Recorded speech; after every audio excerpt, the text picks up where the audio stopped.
Les amis, je viens de regarder le nouveau film de Jean-Claude Van Damme sur Amazon Prime. Alors, je vais pas vous mentir, je l'attendais énormément ce film, car comme vous savez, je suis très fan de Jean-Claude Van Damme. Et ça fait un moment, il faut dire que Jean-Claude Van Damme n'a pas eu un budget conséquent pour ses films. Je pense que le dernier film avec un minimum de budget qu'il a eu, c'est le dernier Mercenaire sur Netflix, qui remonte déjà à quelques années.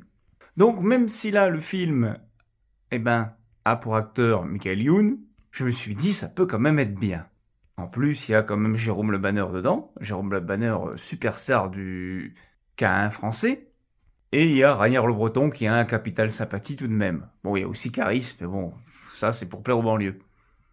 Et dès le début du film, mes espoirs ont été explosés.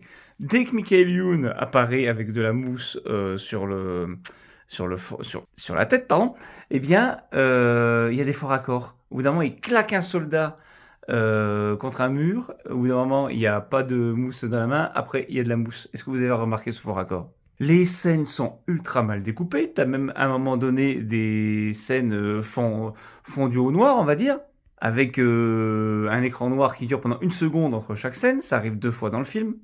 L'histoire, elle a ni queue ni tête, mais ça, je m'en doutais un petit peu. Je pensais que ça allait être un film comique. Le problème, c'est que ce film, il est même pas drôle. Il n'est même pas drôle, ce film, contrairement au dernier Mercenaire, qui avait des passages qui étaient marrants.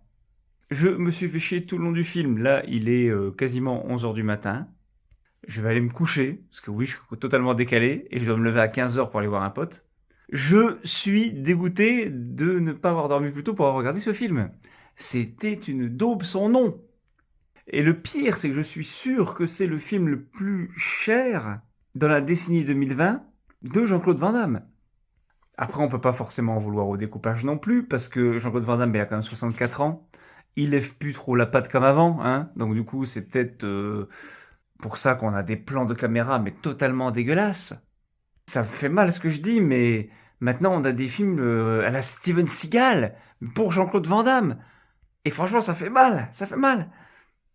Bref, c'est pas avec ce film que Jean-Claude Van Damme redorera sa notoriété. Je vous ferai certainement une critique dans la journée ou demain de plus complète de ce film, mais honnêtement, il n'y a rien à sauver.